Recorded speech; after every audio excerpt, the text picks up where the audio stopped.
Kita lanjutkan pengajian kitab Tafsir Al-Jailani. Sudah sampai surat Yunus ayat 74 ya. A'udzu billahi minasy syaithanir rajim. Bismillahirrahmanirrahim. Summa ba'asna min ba'dihi rusulan ila qaumihim faja'uhum bil bayyinati fama kanu liyu'minu bima kadzabu bihi min qabl kadzalika natba'u ala qulubil mu'tadin. Summa ba'asna min ba'dihim Musa wa Haruna ila fir'auna wa mala'ihi bi ayatina wastakbaru wa kanu qauman mujrimin. Walamma ja'ahumul haqqu min indina qalu inna hadza la sihrun mubin. Qala Musa ataquluna lil haqqi lamma ja'ahum ashrun hadza wa la yuflihus sakhirun. Ayat ini masih terkait peristiwa yang terjadi pada nabi-nabi terdahulu ya. Sebelumnya kita membahas soal ceritanya Nabi Nuh ya dan putranya Kan'an. Ya, Kan'an itu putra biologisnya Nabi Nuh, tapi tidak beriman. Karena tidak beriman sudah diingatkan supaya ikut di dalam perahu yang sudah disiapkan Nabi Nuh, menolak, merasa bisa naik ke puncak gunung dan pasti banjir tidak akan sampai sana. Ternyata banjirnya tidak bisa berhenti, semakin besar, gunung pun akhirnya ya terjadi banjir bandang. Ini kisah Nabi Nuh dan putranya Kan'an. Maksud dari cerita ini, kita disuruh naba'an Nuh ya, ngambil pelajaran dari cerita Nuh ini supaya kita yang hidup pada zaman sekarang itu bisa belajar bahwa di dalam dakwah tugas kita menyampaikan. Selevel Nabi Nuh saja itu tidak bisa mengajak putranya untuk beriman. Gitu. Artinya memang hidayah itu ya mutlak ya milik Allah. Gitu. Nah, kemudian kita juga bisa mengambil pelajaran. Sekalipun Nabi Nuh adalah putra biologis, toh tidak menjamin dia menjadi orang yang beriman. Gitu. Karena itu kita bersyukur kepada Allah, walaupun kita ini tidak bernasab dengan siapa-siapa, ya, ini justru batin kita netral, tidak terbebani dengan beban nasab. Gitu. Karena beban nasab ini ada yang ya menjadi alat kesombongan juga ada, kemudian ada juga yang malu gitu. Wong kakek neneknya itu orang soleh-soleh, kok kelakuan saya begini gitu. Akhirnya malu. Gitu. Maka mereka yang punya kesadaran seperti ini itu banyak menyembunyikan diri. Tapi ada juga yang memanfaatkan. Nah, ini yang dikritik ya. Karena apa? Ya, karena dia menyalahgunakan. Sebab itu bisa menjadi alat untuk sombong, tidak menjadi orang yang tawadhu gitu. Karena tadi bebannya berat gitu, apalagi tidak diimbangi dengan ketakwaan, hanya ngandalin nasab itu. Nah, ini kita disuruh belajar peristiwa Nabi Nuh. Jadi tidak boleh sombong dengan ya nasab, sebab putranya Nabi Nuh aja tidak beriman. Nah, kita ini alhamdulillah tidak nasab siapa-siapa, tapi diberikan keimanan oleh Allah. Ini lebih istimewa. Gitu. Ya, kita bukan siapa-siapa, tapi diberikan nur hidayah, nur ilmu, nur amal. Sehingga dengan ilmu kita yang tidak seberapa, kita bisa mengamalkan. Ya, dengan ilmu kita yang tidak seberapa, tapi kita ada semangat untuk ngaji, gitu. Akhirnya muncul kesadaran, ya ngajinya mempeng, rianduhnya mempeng. Kenapa? Karena nggak ngandalin siapa-siapa. Gitu. Maka akhirnya Allah Subhanahu Wa Taala ya banyak mengangkat derajat ya orang-orang itu, ya orang-orang yang bersungguh-sungguh. Gitu. Yarfa'illahu alladzina amanu minkum walladzina utul ilma darajat. Allah itu yang ngangkat derajatnya orang yang berilmu dan orang yang beriman. Gitu. Jadi menarik ya, kok kenapa kita disuruh belajar dengan naba'an Nuh, kisah Nuh, ada apa? Ternyata tetap relevan di zaman sekarang. Kita yang bukan keturunan siapa-siapa, ya akhirnya kita semangat ngaji, semangat beramal, ya, seberapa ilmu yang kita miliki kita amalkan dalam rangka untuk taqarruban ilallah. Jadi nggak ada beban. Justru dengan ilmu yang kita amalkan, kita semakin tawadhu, ya rendah hati di hadapan Allah Subhanahu wa Ta'ala. Karena Nabi Nuh dan umat-umat yang ingkar itu ya merasa hebat tadi gitu, dan menganggap bohong, akhirnya ditenggelamkan oleh Allah, ya banjir bandang.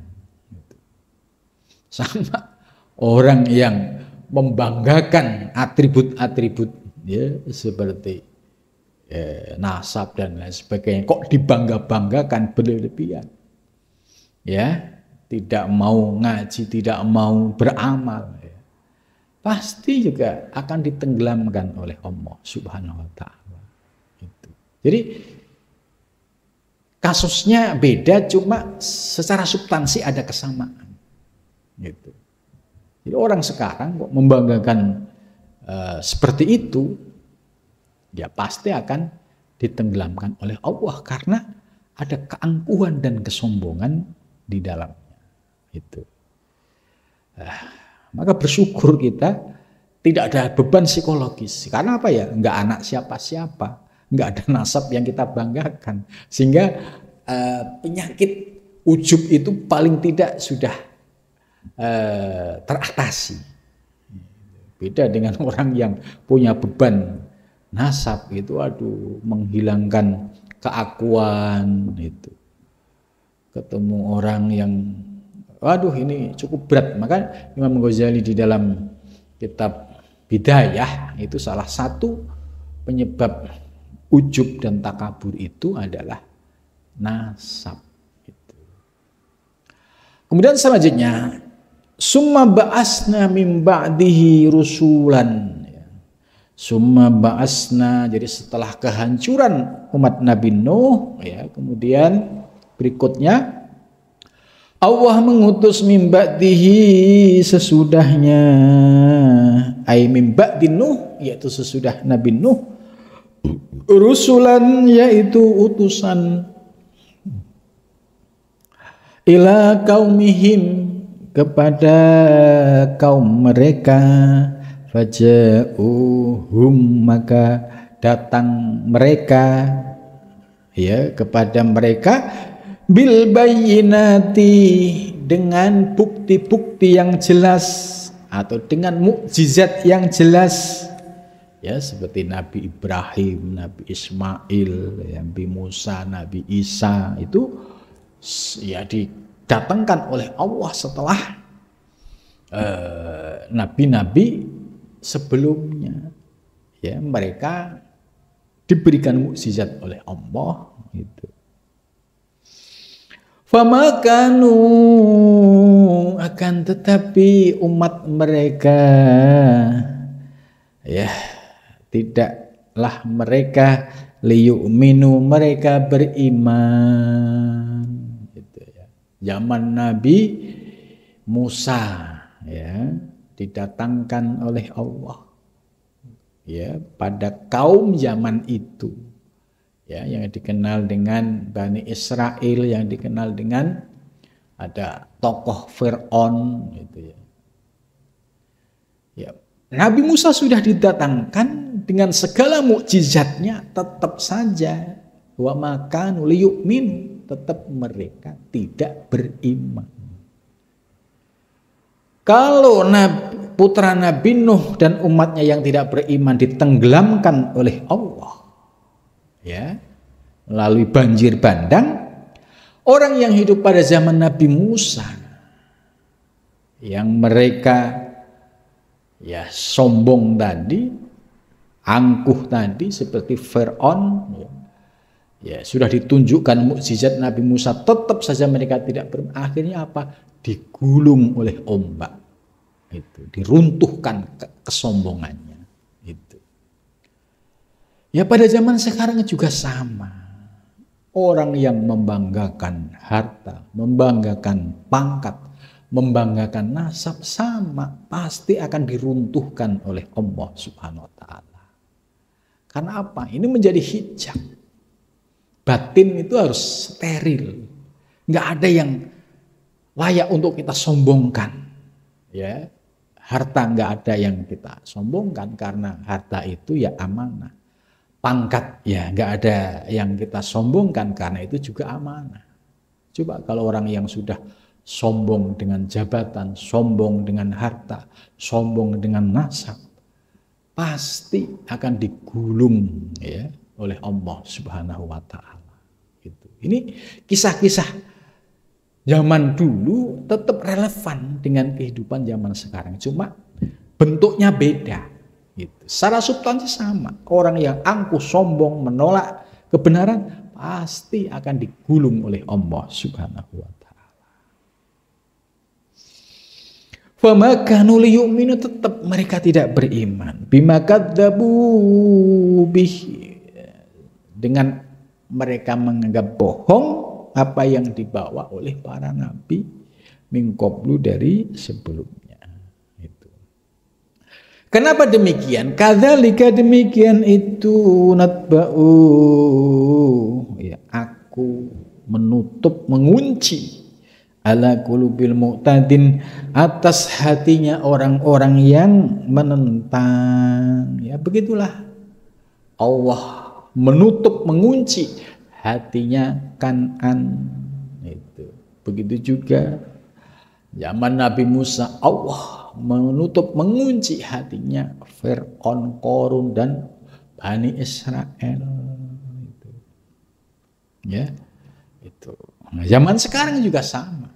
Kok ada orang ya seperti Qarun, seperti Fir'aun, seperti Kan'an, ya, pasti juga hatinya ditutup oleh Allah. Dampaknya apa? Susah dinasehati, merasa benar sendiri gitu. Ini efeknya seperti itu. Padahal hatinya sedang ditutup oleh Allah Subhanahu wa taala. Sulit untuk menerima nasihat karena tadi sudah merasa hebat, merasa tadi dengan kesombongan nasabnya, kesombongan hartanya, kesombongan pangkatnya. Gitu. Dikira itu dianggap sesuatu yang kekal, padahal itu hijab. Gitu. Summa ba'asna min ba'dihim, kemudian setelah itu kami mengutus sesudah mereka, ya, yaitu Musa, Nabi Musa wa Harun dan Harun. Alladzi wa akhuhu, Harun itu saudaranya Musa. Diutus ila Fir'auna, yaitu menghadapi raja yang namanya Fir'aun. Fir'aun ini ya dikenal sebagai raja yang angkuh, yang sombong, bahkan ya mengaku sebagai Tuhan, saking sombongnya gitu loh. Nggak ada orang sombong separah Fir'aun. Fir'aun itu sampai mengaku dirinya sebagai Tuhan, saking sombongnya. Gitu. Karena merasa dirinya memiliki kedudukan, memiliki kekuasaan, ya, menolak ajakan dakwah Nabi Musa alaihissalam. Padahal minta mukjizat, berbagai macam peristiwa, ya, itu sudah dinampakkan oleh Allah. Ya, mulai dari melempar tongkat jadi ular besar. Ya, kemudian berbagai peristiwa, ya, termasuk anzil alaina ma'idatan minas sama, ya, pengen diturunkan dapat maidah langsung dari langit, tetap mereka tidak beriman.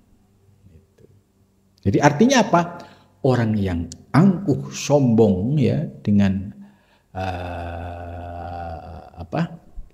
predikat-predikat lahiriah tadi, itu pasti satu saat akan ditenggelamkan oleh Allah Subhanahu wa taala. Wa malaihi bi ayatina, dengan ayat-ayat kami. Jadi udah jelas, ya. Nah, ini pelajaran buat kita yang hidup pada zaman sekarang. Ya, sudah ada peristiwa umat Nabi Nuh, sudah ada peristiwa umatnya Nabi Musa alaihissalam. Persoalannya sama, yaitu keangkuhan dan kesombongan. Gitu. Fir'aun hancur karena keangkuhan dan kesombongan.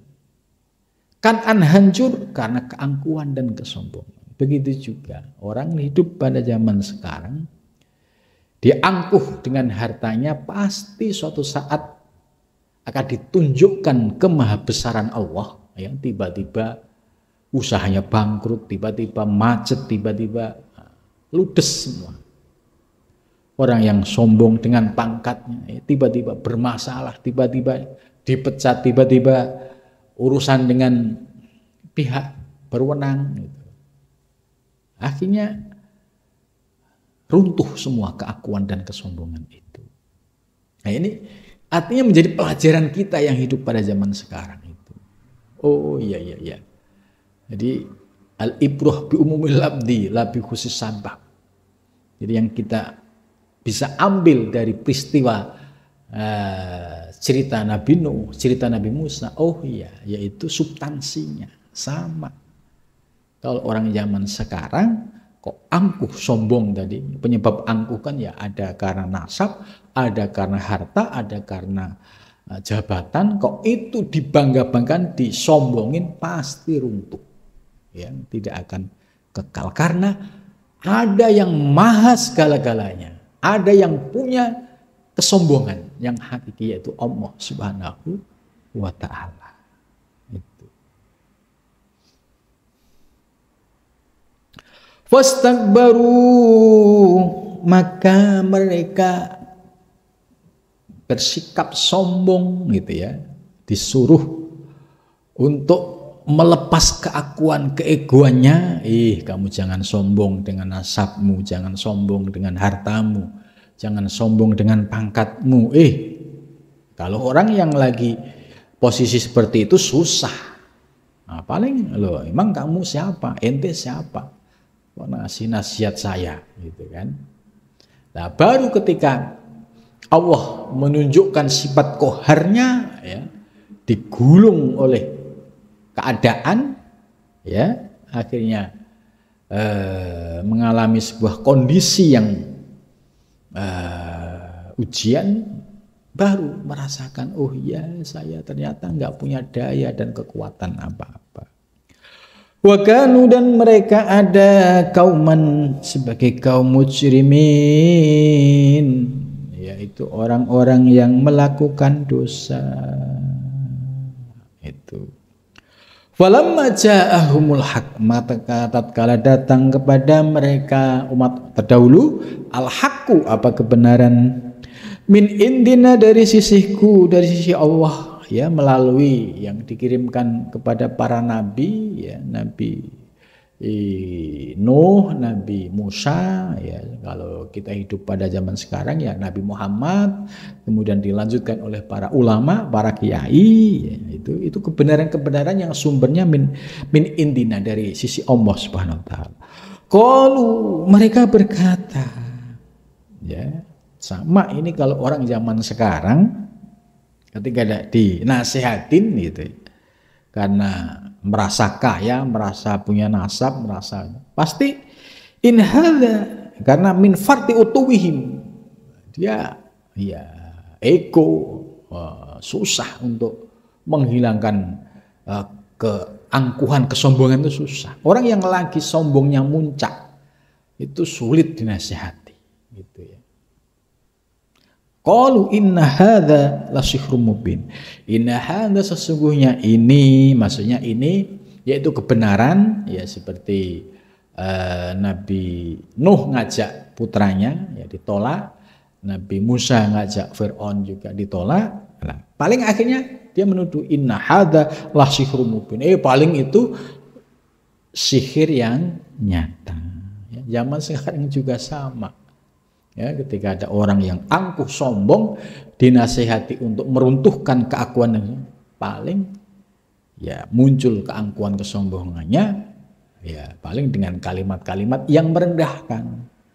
Emang kamu siapa? Kamu punya apa? Gitu. Ini kalimat-kalimat keangkuhan kesombongan ini ya sudah ada sejak zaman Nabi Nuh, Nabi Musa. Dan begitu juga zaman sekarang, ketika orang yang di dalam hatinya ada keangkuhan dan kesombongan, pasti sikapnya akan merendahkan orang lain. Jadi sudah rumus. Lasihrun mubin, nah itu paling ya sihir itu. Nggak mungkin dia itu orang yang dekat dengan Allah itu. Jadi terus dia berargumentasi untuk menolak kebenaran. Gitu.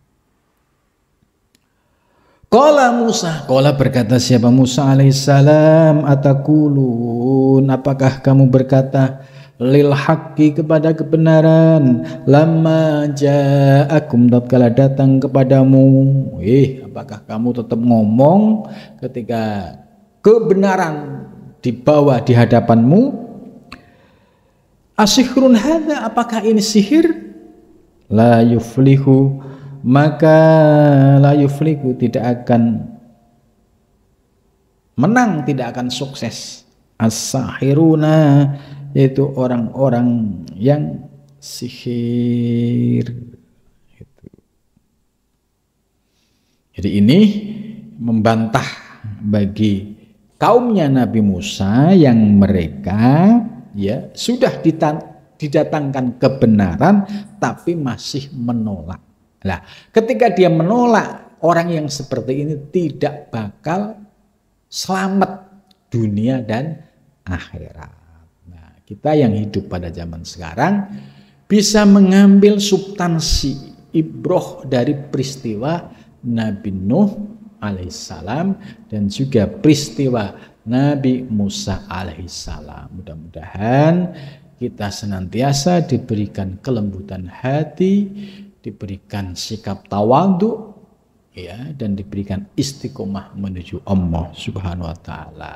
Mudah-mudahan kita diberikan ya kelancaran sebagai seorang salik yang memiliki himmah, semangat untuk menuju Allah Subhanahu wa taala. Amin ya rabbal alamin. Ya, cukup sampai di sini, mudah-mudahan bawa manfaat. Ya, assalamualaikum warahmatullahi wabarakatuh.